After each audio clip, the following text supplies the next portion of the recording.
दोस्तों, अमेरिका का एक पॉलिटिशियन रैली मोरे जो भारत के अंदर जो एफसीआरए बिल आ रहा है, इस वजह से क्रिश्चियनिटी पर हमला है, ऐसे कहा।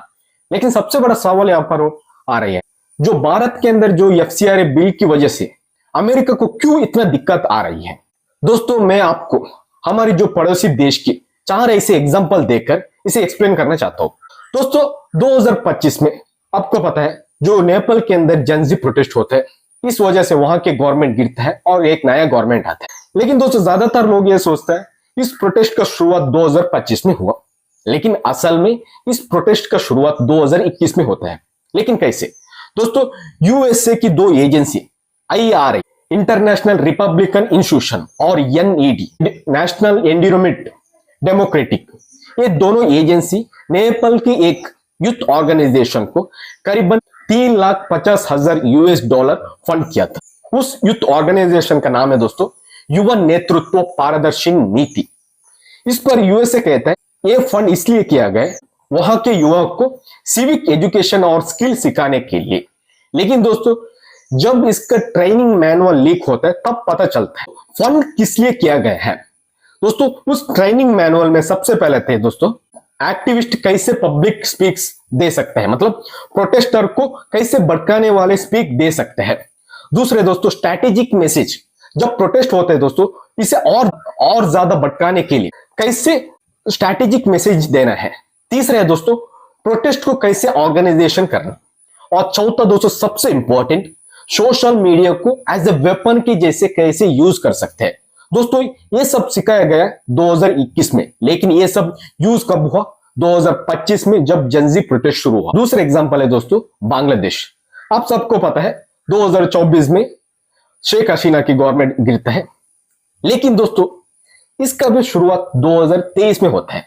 दोस्तों, 2023 में यूएसए की एक agency IRA international Republican institution, जो एक बांग्लादेश में 2023 में एक यूथ ऑर्गेनाइजेशन को फंड किया था लगभग $35 मिलियन। उस ऑर्गेनाइजेशन का नाम है दोस्तों बीजोई प्रोजेक्ट। इस प्रोजेक्ट में करीबन 2,50,000 यंग स्टूडेंट को सिविक्स एजुकेशन और स्किल सिखाने के लिए ट्रेनिंग दिया गया है।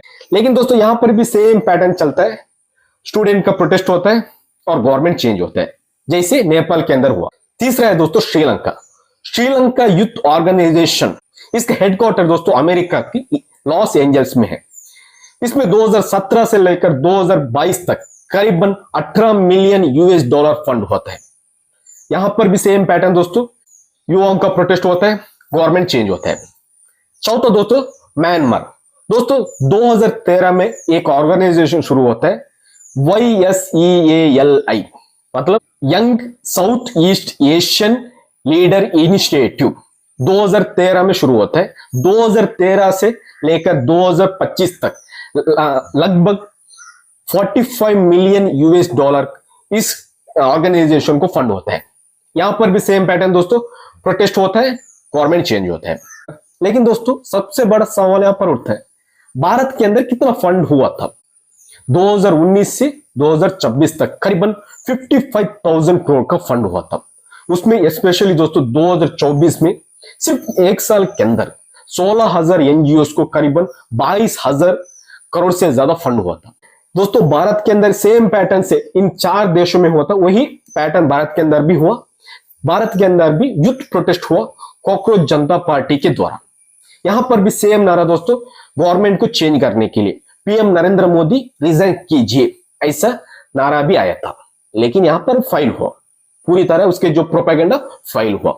इसलिए जब भारत के अंदर जो एफसीआरए बिल आ रहा है, इसे दोस्तों उसके जो प्रोपेगेंडा फाइल हो रहा है, अब क्या है, इसे रिलीजियंस एंगल से भटकाने के लिए तैयार कर रहा है जो यूएसए।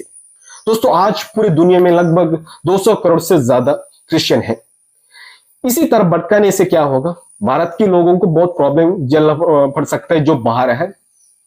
लेकिन दोस्तों सिर्फ इतना सिंपल सवाल है, आज तक जो यूएसए जितना हमारे जो भारत के पड़ोसी देश पर जो यूथ ऑर्गेनाइजेशन को फंड किया, यही फंड वहां पर खर्च करने के अलावा अपने खुद के देश में खर्च किए तो आज हर साल लगभग 5,000 से ज्यादा लोगों का डेथ होता है यूएस के अंदर किसकी वजह से? 18 साल की नीचे की बच्चों ने जो क्राइम किया इसकी वजह से।